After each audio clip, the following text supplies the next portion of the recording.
Guten Morgen und herzlich willkommen zu dieser Konferenz. Bienvenue surtout à Madame Flech, qui nous fait le plaisir d'être parmi nous ce matin. Alors on ne présente pas Madame Flech, évidemment, vous la connaissez, ancienne ministre des Affaires étrangères, ancienne championne olympique. Championne, non. Participante. Participante aux Jeux Olympiques, si je ne me trompe pas, trois reprises. Oui. Et donc ayant de ce fait un éclairage qui nous a semblé à Amnesty tout à fait intéressant et pertinent par rapport à la situation actuelle en Russie. Avant de vous passer la parole, je vais peut-être dresser un petit état des lieux, un tableau de la situation en Russie. Amnesty International est en effet très préoccupé par ce que nous observons aujourd'hui, et ce depuis un certain temps déjà. C'est pourquoi une délégation d'Amnesty International s'est rendue à Moscou la semaine dernière avec 336 000 pétitions pour remettre ces pétitions à Vladimir Poutine au Kremlin. Parce que nous pensons vraiment que la situation est extrêmement préoccupante. Alors là, pour résumer cette situation, je pense qu'il y a trois éléments clés. Il y a d'abord un premier élément qui est ce qu'on pourrait qualifier d'un arsenal législatif répressif qui s'est développé suite aux manifestations de 2011 et 2012. Vous vous souvenez, en 2011-2012, il y avait des dizaines de milliers de personnes dans les rues, à Moscou surtout, mais aussi dans une moindre ampleur dans le reste du pays. Et après la réélection contestée de Vladimir Poutine en 2012, nous avons observé toute une série de nouvelles législations en Russie. Alors, il s'agit de législations qui, selon nous, sont directement ciblées sur la liberté de réunion. Ça a conduit très rapidement à des milliers d'arrestations, notamment celle de 2 prisonniers d'opinion sur lesquels Amnesty International Luxembourg a mis l'accent pendant la campagne Bougie qui s'est terminée il n'y a pas très longtemps, Mikhail Kozenko et Artyom Saviolov notamment. Le troisième d'entre eux ayant été libéré le 19 décembre. Mikhail Kozenko étant même aujourd'hui en asile psychiatrique pour avoir manifesté à la place Bolotnaya. Donc ça vous donne un peu une idée de l'ampleur de ce qui se passe en Russie. Même la psychiatrie devient un instrument de répression. Nous avons compté plus de 100 manifestations interdites ou réprimées de manière violente. Ce que nous voyons aussi, c'est en particulier depuis novembre 2012, moment où cette fameuse loi sur les agents étrangers, une loi qui assimile donc les ONG à des agents étrangers, ce qui en russe est synonyme d'espion. Depuis que cette loi a été adoptée, nous avons assisté à de très nombreuses perquisitions dans les bureaux d'ONG, en particulier en ce qui nous concerne, le bureau d'Amnesty International à Moscou a été perquisitionné, mais d'autres ONG russes ont beaucoup plus de pression que nous. Je pense à nos collègues de la célèbre ONG russe Mémorial, ainsi que d'autres ONG moins connues qui sont aujourd'hui vraiment dans des conditions extrêmement difficiles. Je pense aussi à certaines ONG de la communauté LGBT, des ONG qui défendent les droits des gays, des lesbiens, des transgenres, et qui sont soumises à des pressions croissantes. On parle de harcèlement, découlant parfois même sur des agressions violentes. Donc une situation extrêmement difficile pour tous ces groupes. Enfin, vous vous souvenez évidemment de l'affaire des Pussy Riots, qui a très rapidement amené l'administration russe, le gouvernement russe, à adopter une loi contre le blasphème. C'est évidemment un concept assez vague et qui ouvre la porte à peu près n'importe quoi. ça a évidemment des conséquences sur la liberté artistique et toute forme, je dirais, d'opinion ou d'expression un petit peu différente de celle du pouvoir. Donc en un mot, la liberté d'expression va mal en Russie et on pourrait même dire va de plus en plus mal.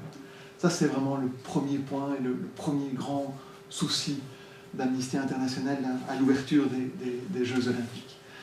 Deuxième grand souci, peut-être plus grave encore en termes de violence, c'est la situation que nous observons dans le Nord-Caucase, en Tchétchénie, en Ingouchie, au Daghestan et dans les pays de la région, dans les républiques de la région.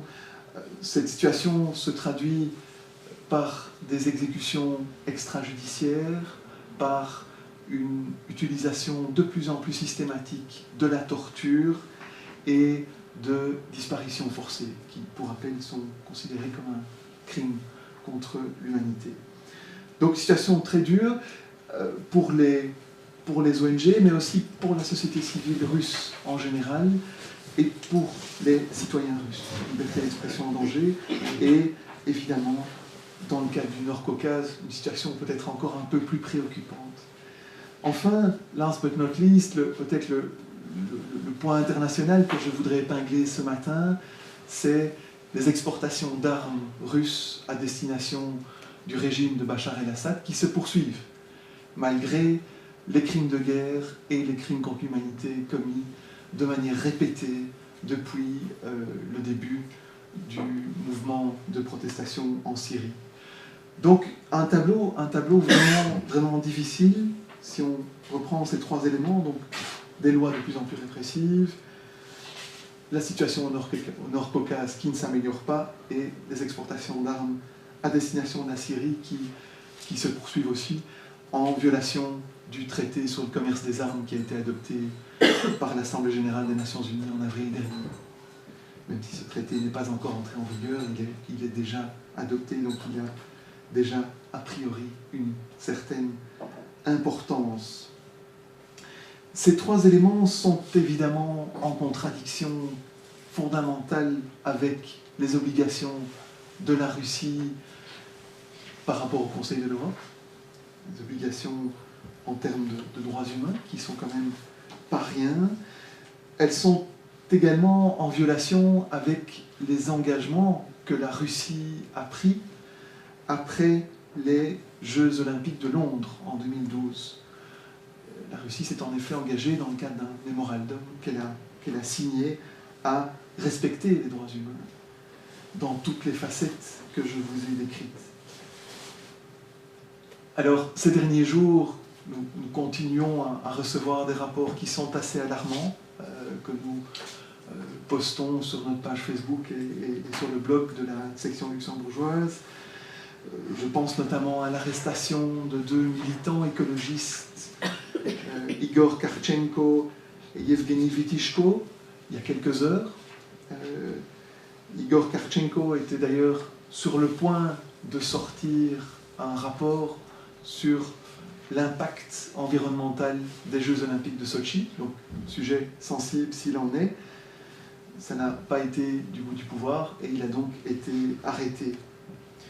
Et donc sur ces bases, et avant de passer la parole à Madame Flech, je pense que Amnesty International voudrait d'abord évidemment souligner ces incohérences et ces problèmes graves que nous observons aujourd'hui en Russie.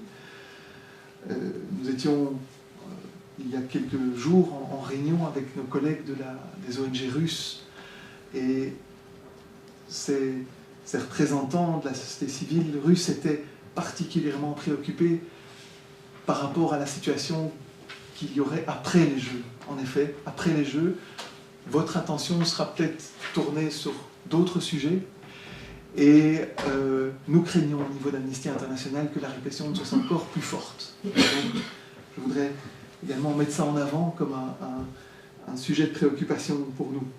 Nous continuerons évidemment à mettre l'accent sur la situation en Russie, mais ce sera peut-être plus difficile après les Jeux.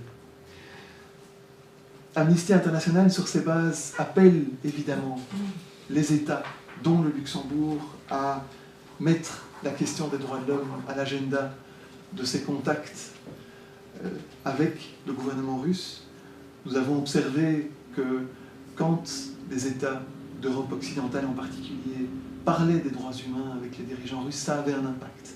Et ça pouvait conduire à des libérations. Vous vous souvenez tous des grandes libérations qui ont eu lieu juste avant Noël, décrétées donc, le 19 décembre dernier. On a vu la libération des Pussy Riot, de Mikhail Khodorkovsky et d'autres prisonniers d'opinion moins connus, mais tout aussi importants. Amnesty International avait souligné à ce moment que de nombreux prisonniers d'opinion restaient en prison, dont Mikhail Kozenko et Artyom Zaviolov, dont je vous parlais tout à l'heure. Donc je voudrais conclure en rappelant une motion courageuse qui avait été adoptée par la Chambre des députés luxembourgeoise le 28 février 2013, donc sous l'ancien gouvernement. Et je voudrais lire la fin de cette motion, parce qu'elle est vraiment intéressante. Donc, je cite, « La Chambre des députés invite le gouvernement à souligner avec constance auprès des autorités de la Fédération de Russie l'attachement du Luxembourg au respect des obligations découlant de l'adhésion au Conseil de l'Europe et à l'OSCE, et à insister auprès de ces mêmes autorités pour qu'elles s'engagent à renforcer l'état de droit et notamment l'indépendance de la justice et de la liberté d'expression. » Fin de citation. Voilà, sur ces quelques mots, je vais passer la parole à Madame Flech, qui nous fera part de ses impressions par rapport à cette situation. Eh bien, je ne vais pas entrer sur le terrain des droits humains. Vous avez traité l'ensemble de la situation telle qu'elle se présente actuellement en Fédération de Russie. La Russie a accepté des obligations en matière de liberté d'expression et de respect des droits humains, notamment quand elle a adhéré au Conseil de l'Europe. Et on retrouve là le même déséquilibre, le même genre de problème.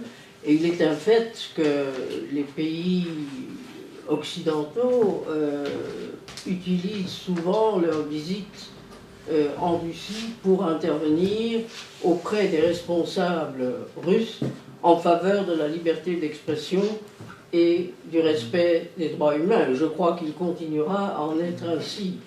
Maintenant, en ce qui concerne les Jeux olympiques, la politique a toujours, si on regarde l'histoire des Jeux olympiques modernes depuis 1896, la politique a toujours interféré un peu dans certaines rencontres olympiques. En ce qui concerne celles auxquelles moi j'ai participé à un titre ou à un autre, mes premiers Jeux olympiques étaient Rome. Là, évidemment, je n'ai pas souvenir de problème de non-respect des droits humains ou de la liberté d'expression. Mais à Tokyo, en 1964, déjà pour la première fois dans ce que moi j'ai vécu, par exemple, 4 pays ont retiré leurs athlètes des Jeux parce que leurs athlètes avaient été refusés par les fédérations internationales aux Jeux Ganefo, qui sont des Jeux asiatiques, je crois, si mes souvenirs sont exacts. Mais donc là, c'est la première fois que j'ai assisté à une situation où des athlètes qui étaient présents ont été retirés des Jeux. À Mexico, il n'y a pas eu, que je me souvienne, de boycott, mais il y a eu quand même des problèmes dans la mesure où 3 jours avant l'ouverture des Jeux, il y avait eu une grande manifestation en faveur de la liberté d'expression sur la place des 3 cultures, ayant mobilisé énormément de monde, et la police a tiré dans la foule et il y a eu des morts. Pour certains d'entre nous, qui étions peut-être plus conscients des nouvelles internationales, cela a jeté une ombre sur les Jeux, et personnellement, je dois dire que ça m'a pesé, et que je suis allé, comme d'autres collègues, à la place des 3 cultures pour voir un peu comment était cette place et comment les choses pouvaient s'être passées là. Il n'y a toutefois, je n'ai pas souvenir de boycott d'aucune sorte à Mexico. Munich, je n'ai pas besoin de vous rappeler l'irruption des terroristes palestiniens dans le village olympique et la prise d'otages, et aussi le fait qu'un certain nombre d'athlètes israéliens ont été tués. Cela a été pour la délégation luxembourgeoise à l'époque. Moi, je n'étais plus actif, j'étais parmi les officiels, donc je n'étais pas au village. mais ça a quand même eu un effet sur les athlètes luxembourgeois qui habitaient juste en face des Israéliens et qui ont été pendant tous les jours où se passait cette prise d'otage témoins privilégiés de ce que tout ça est évidemment absolument contraire à la charte olympique et à l'esprit qui doit présider aux Jeux olympiques. Moscou 80, il y avait le boycott demandé par les Américains, demandé aussi de la part des Américains à l'égard des autres pays membres de l'OTAN, puisque les Russes étaient entrés en Afghanistan en décembre 1979. En conséquence, Jimmy Carter, qui était président des États-Unis, avait demandé que le comité national américain olympique boycotte les Jeux de Moscou. Ce qu'ils ont fait, et je rappelle que c'est une situation qui a eu aussi des conséquences assez importantes ici à Luxembourg. Le gouvernement et la majorité à la Chambre des députés s'était prononcée en faveur d'un boycott, et le comité olympique luxembourgeois est passé outre et a participé aux Jeux tout en ne participant pas à la cérémonie d'ouverture. La délégation luxembourgeoise n'était pas présente, il y a simplement eu un panneau porté par un des bénévoles russes disant Luxembourg, mais c'était le compromis que le conseil d'administration du comité national olympique luxembourgeois avait trouvé pour montrer son désaveu, si vous voulez, de ce qui se passait, mais ils ont participé. Et cela a eu des conséquences sur la situation, sur les relations entre le sport et les autorités politiques au Luxembourg, qui ont duré à peu près 1 an avant que la bonne entente puisse être rétablie. Ça a été, je crois, la seule crise que j'ai connue dans ce genre de relations entre le sport et le gouvernement à Luxembourg. Conséquence du boycott américain à Moscou, il y a eu un boycott soviétique et des pays du pacte de Varsovie aux Jeux 1984 qui se tenaient à Los Angeles. Voilà. Après, il n'y a plus eu de boycott, il n'y a même plus vraiment question de boycott si vous regardez un peu ce qui s'est passé, sauf en 1988 à Pékin.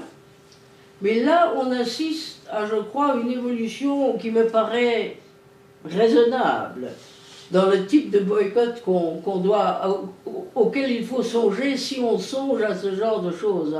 À Pékin, en 2008, il y a certains hommes politiques qui ont au moins envisagé, et certains d'entre eux ont même suivi leurs idées de ne pas assister à la cérémonie d'ouverture. Je sais qu'il était question que le président Sarkozy n'assiste pas à l'ouverture des Jeux à 2008. Je ne sais pas si finalement il y est, je ne sais plus si finalement il y est allé ou non. Mais enfin, il y avait du boycott dans l'air, mais pas sur le dos des athlètes, mais par les politiques. Et c'est du reste ce à quoi nous assistons maintenant pour Sochi, où le président Hollande, le président Barack Obama et où le président Gauck en Allemagne ont par exemple déclaré qu'ils ne comptaient pas assister aux cérémonies d'ouverture des Jeux à Sochi. Je dis encore une fois que cela me paraît, dans la mesure où on veut répondre à une situation politique, il me paraît plus raisonnable qu'on demande aux hommes politiques de répondre à la situation, comme du reste les membres de nos gouvernements s'emploient quand ils sont en Russie pour essayer de faire progresser le respect des droits humains, ou comme nos collègues le font au Conseil de l'Europe. Je rappelle que quand Mme Brasseur a été élue présidente du Conseil de l'Europe il y a 15 jours, elle a beaucoup insisté sur le respect de des libertés, de la liberté d'expression, de la démocratie, des droits humains. Donc c'est un dialogue permanent qui se tient au niveau politique, et je crois que c'est une bonne idée si l'on veut faire quelque chose par ce biais, mais ça c'est mon idée personnelle, de le faire au niveau politique et de ne pas demander aux sportifs, aux athlètes, qui se sont préparés pendant 4 ans à une épreuve, de leur demander à eux d'y renoncer pour des raisons qui n'ont rien à voir directement avec le sport, mais avec d'autres problèmes qui sont évidemment très importants, mais qui se situent dans un autre domaine. Je crois que ce qui avait suscité les grandes discussions en 1980 à Luxembourg, lorsque je vous ai parlé du boycott proposé pour Moscou, le pays était vraiment divisé. C'était 50-50. 50% de la population, de l'opinion publique estimait qu'on devait participer au boycott et 50% estimaient qu'on ne devait pas participer au boycott à cause précisément des sportifs qui s'étaient préparés et qui voulaient participer aux compétitions et qui, au fond, étaient étrangers aux problèmes politiques dont d'autres doivent s'occuper. Si les sportifs deviennent politiques, ils peuvent s'en occuper quand ils sont politiques. Ça, c'est une autre histoire.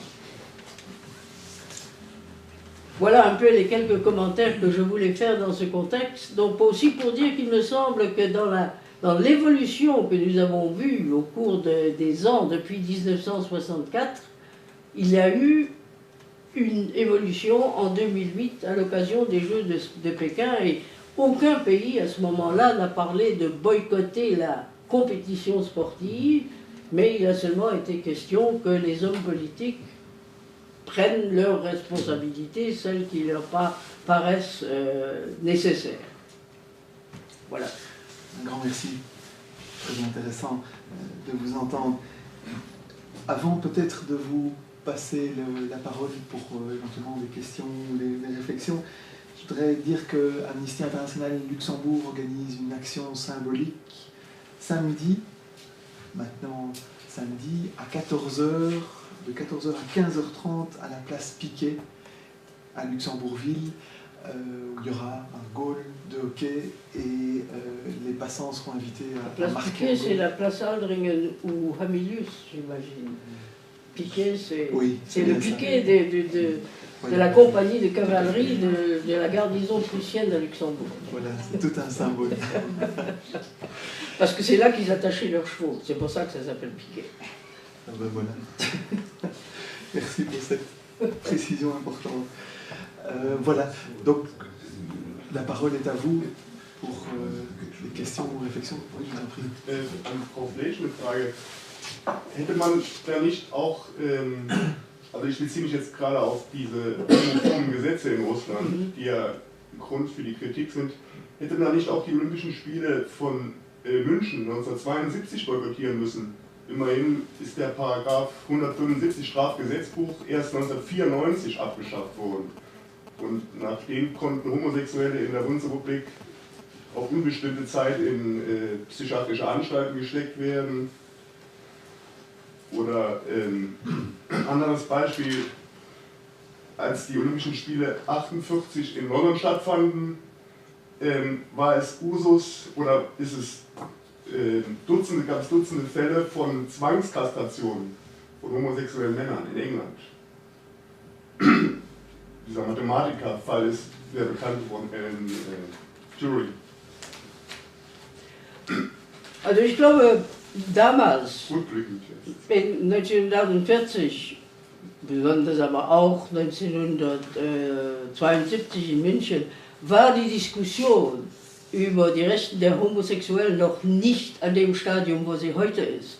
Und deshalb hat man, also ich möchte glauben, dass man damals überhaupt nicht daran gedacht hat, die Paragraphen des Bundesgesetzbuches durchzuforsten, um zu sehen, ob man da etwas... Da gab es in anderen Ländern ähnliche Paragraphen. Das sehr liberale Schweden in dem Zusammenhang hat ja auch eine Geschichte in den 40er Jahren von Kastration und so weiter. Also damals war das Problem nicht so aktuell, wie es jetzt ist. Und damals war die Änderung der Gesellschaft, wie die Gesellschaft selbst sich gegenüber von Homosexuellen bestimmt, war sie nicht an dem Punkt, wo sie heute war. Deshalb ist dieser Gedanke, glaube ich, damals überhaupt nicht aufgekommen. Und wenn man jetzt in die Zukunft schaut, würden Sie sportliche Großveranstaltungen in den Vereinigten Staaten boykottieren wollen? weil extralegale Hinrichtungen führen die USA ja auch durch mit ihren Drohnen. Zum Beispiel allein unter Obama 3500 Tote. Folter, Guantanamo ist immer noch nicht dicht gemacht. So, ich habe so ein bisschen den Eindruck, da werden einzelne Länder, denen werden zu Recht Vorhaltungen gemacht, aber bei anderen Ländern wird darüber großzügig hinweggesehen. Ich glaube, in allen Ländern, wo die Todesstrafe abgeschafft worden ist, wird periodisch mit den Amerikanern geredet und dafür plädiert, dass man die Todesstrafe Nein, ich meine jetzt nicht die Todesstrafe. Zusätzlich zu der Todesstrafe gibt es ja noch die extralegalen Hinrichtungen mit Drohnen, mit unbemannten Flugkörpern, die mit Raketen bestückt sind und die in Afrika, in Asien, allein in der Amtszeit von Obama über 3500 Todesopfer gefordert haben. Sie haben da eine Information, die ich nicht hatte, die ich jetzt... Ja, das sind aber Informationen, die stammen von Human Rights Watch. Und ja, okay. Ja, also da, wenn man anfängt über Kriegsmaterial zu sprechen, dann ist man in einer anderen Diskussion. Nein, wir haben ja von extralegalen Hinrichtungen in Russland gesprochen, in Tschetschenien. Ich habe nicht davon gesprochen. Kollege. Oder von Folter. Ja. Folter. Guantanamo wird auch gefoltert. Folter sind wir alle dagegen, also auf jeden Fall in den demokratischen Ländern. Ja.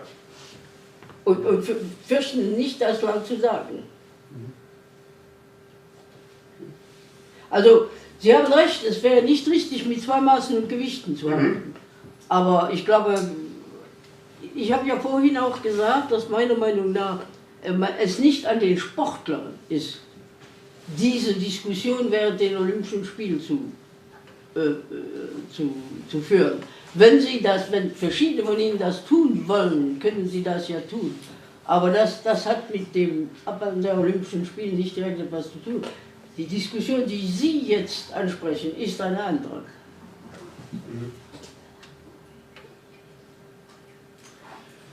Ich muss Ihnen aber dazu sagen, dass die Sportler schon gesehen sind, durch das den streng homosexuellen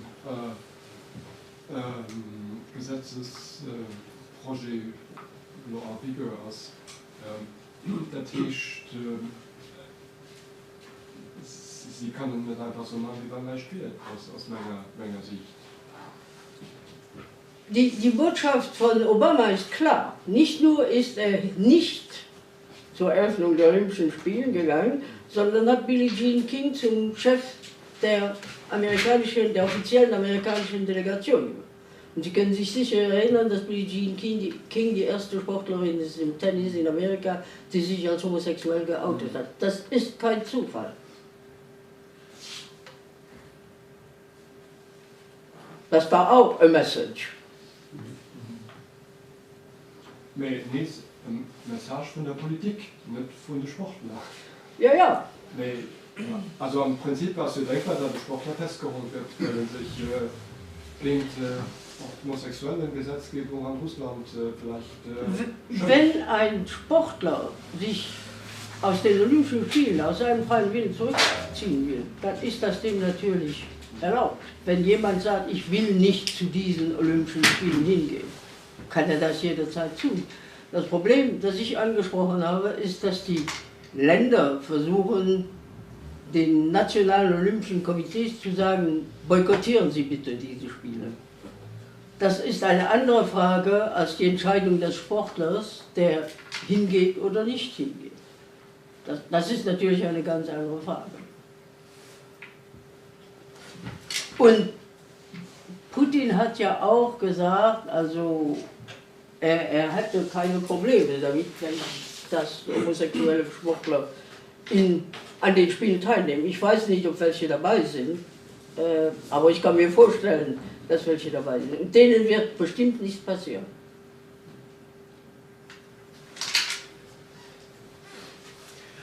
D'autres questions? Oui, je t'en prie.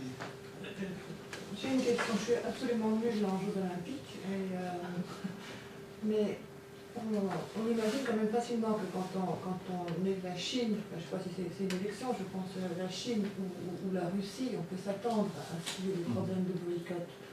à ce que cette décision ne passe pas à l'unanimité.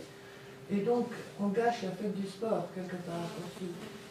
Comment ça fonctionne? Est-ce qu'il y a moyen d'intervenir dans ce choix? Quelle est la relation entre le politique et ce comité qui élit? Comment ça fonctionne? Je n'en sais rien. C'est ça que je pose la question. Non, le choix des lieux où se tiennent les Jeux Olympiques, selon la charte olympique, c'est une ville qui est choisie. Ce n'est pas un pays, c'est une ville. Donc un pays. Et c'est la décision du Comité international olympique qui est saisi des candidatures plusieurs années à l'avance et doit alors décider à qui il attribue l'organisation des Jeux olympiques. Mais les États n'interviennent pas directement dans le choix des lieux où se tiennent. Ça, c'est la responsabilité du Comité international olympique, qui est très jaloux de ses droits et qui attribue alors l'organisation des Jeux aussi en fonction de critères de préparation des infrastructures, etc. Il y a eu aussi toutes sortes d'histoires lors de l'attribution de certains Jeux olympiques où certains comités organisateurs ont été accusés d'avoir acheté des voix, etc. Mais le Comité international olympique a, comment dirais-je, s'est donné des lignes de sélection beaucoup plus strictes, notamment en matière de risque de corruption, etc., pour éviter tout cela. Depuis la présidence de Jacques Rogge et les Jeux c'était les Jeux à Salt Lake City, je crois, où il y avait eu toutes sortes de problèmes, de soupçons de corruption, etc. Le Comité international olympique a renforcé ses principes, mais c'est le choix de la ville qui organise les Jeux olympiques et le choix du Comité international olympique, qui est constitué comme il est constitué et qui prend sa décision, bien entendu, sous les feux des projecteurs. Oui. Ils savent bien qu'il y a parfois, dans les opinions publiques de différents pays, des courants qui vont contre le choix le choix de Pékin à l'époque n'avait pas été a été aussi commenté négativement par de nombreux observateurs, tout comme Sochi, pour les mêmes raisons, respect des droits humains dans les pays en question. Mais ça c'est un domaine que je ne connais pas. Je n'ai jamais été membre du Comité international olympique, donc je ne sais pas exactement comment ça se passe. Bon, pas beaucoup mieux que vous. Mais est-ce qu'il y a moyen d'exercer une pression alors au moment du choix ou avant le choix, quand on connaît les villes? Ah, il peut y avoir. Et dire attention, si Oui. ce choix se porte sur telle et telle ville, il y a un risque de boycott, non pas des équipes, puisque il y a eu. Ça passe outre les décisions politiques d'assister ou pas. Mais avant qu'on arrive à ce stade, justement, où il y a un boycott, où on noircit des pages et des pages entières pour critiquer justement les positions russes, est-ce qu'il n'y a pas moyen d'intervenir avant, de changer quelque chose dans ce système? En amont du choix de Sochi, puisque Sochi était candidate, il y a eu aussi des voix qui se sont élevées pour dire attention. Maintenant, je crois que la décision de prendre Sochi comme ville date de 2007. Oui, d'habitude, il y a un délai de... Oui, les Russes avaient fait des engagements. Voilà. Et la situation n'était probablement pas aussi mauvaise qu'aujourd'hui. Oui. La dégradation de la situation des droits humains en Russie date surtout, je dirais, des 12... Oui, après la réélection de Vladimir Poutine, après 2012. Donc c'est vrai que c'était peut-être difficile à prévoir en 2007. On se disait, la Russie va peut-être dans une bonne direction, elle a une relative prospérité économique. Oui. Et certains, je crois, tablaient sur une ouverture plus grande. Avec, à l'époque, je crois que Medvedev était sur le point de devenir président. Donc la situation était peut-être un peu différente et elle s'est dégradée, malheureusement. Les décisions se prennent longtemps à l'avance. Oui. Maintenant, du point de vue d'Amnesty International, les Jeux olympiques dans un pays comme la Russie sont aussi une opportunité.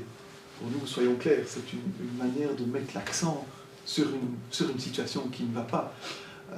Et à partir du moment où un État s'expose et se montre à la face du monde sous son plus beau jour, c'est évidemment une très belle occasion de mettre le doigt là où ça ne va pas.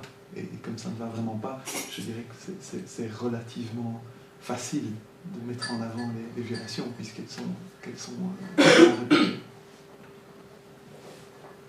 Nous ne serions pas ici s'il n'en était pas ainsi. Bien sûr.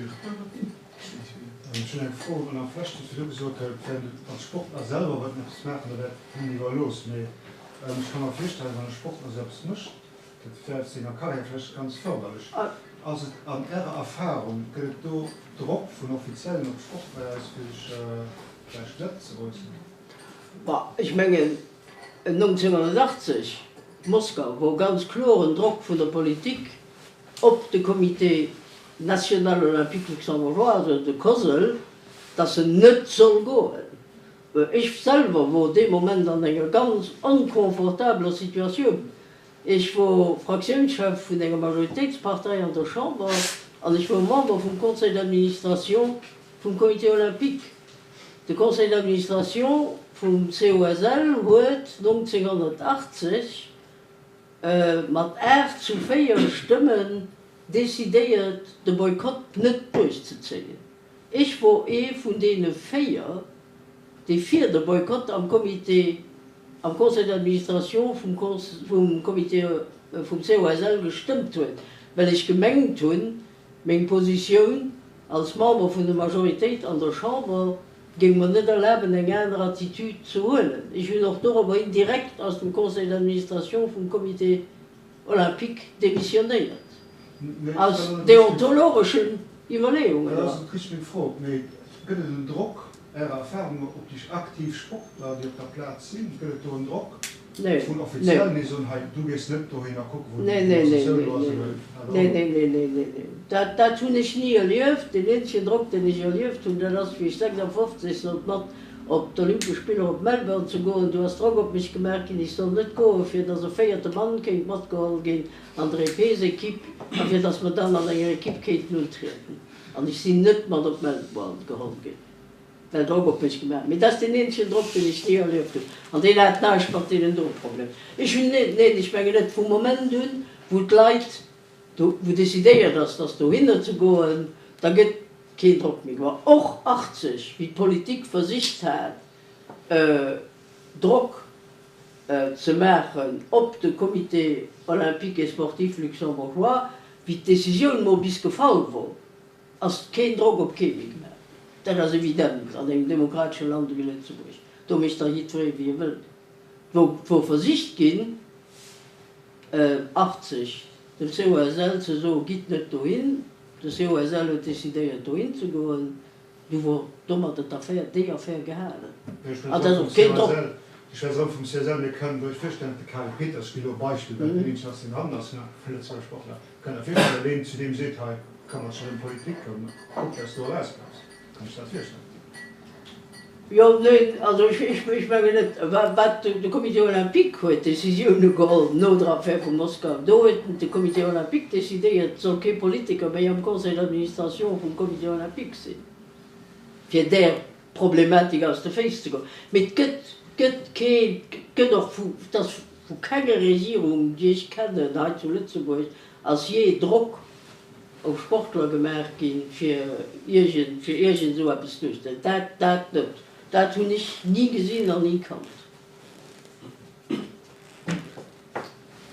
Rein hypothetisch, der wir nur also schließen, dass dir, wann man kein Wand und ohne Bedenken als Sportler die geholt hat. Und diese Olympiade, die Zeit ist für mich länger. Ich weiß es, wenn ich zurückdenke, das kann ich vorher so.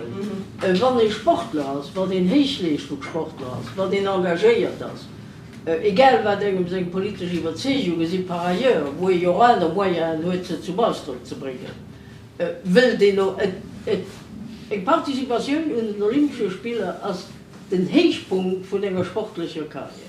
sie von den Medaille gewinnt dann als Nachbarn. Aber wir haben nicht statistisch, und wir zu Lützeburg nicht viele Chancen, Medaillen zu gewinnen. Aber dafür, ich meine, die Sportler, die engagieren, also den Training und so weiter, die alles, die auf viel Sachen verzichtet wird, für Plätze, die für die Olympischen Spiele, den denkt nicht an das da. Aber du müsstest schon so politisch engagiert sein, dass es mir unwahrscheinlich ist. Also ich meine sogar, ich 1960 oder ganz bestimmt 1960 hätte nicht dort gedurcht. Ganz ehrlich. Weil das ist das, was die Olympischen Spiele speziell mit par rapport zu einer Weltmeisterschaft.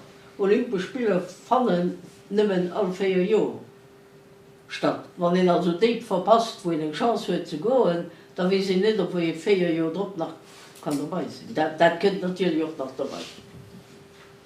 Mit einer sehr rein sportlichen Überlegung, die mit der Politik da ist. Du für mich gefragt. D'autres questions? Je m'excuse de m'être écarté des chemins des droits humains. C'est très bien. On est là aussi pour parler du sport. C'est très bien comme ça. S'il n'y a pas d'autres questions, je vous remercie vivement, Madame Flech, ainsi que vous tous d'être venus ce matin. Et nous restons évidemment à votre disposition pour toute information, soit sur le sport, soit sur les droits humains en Russie.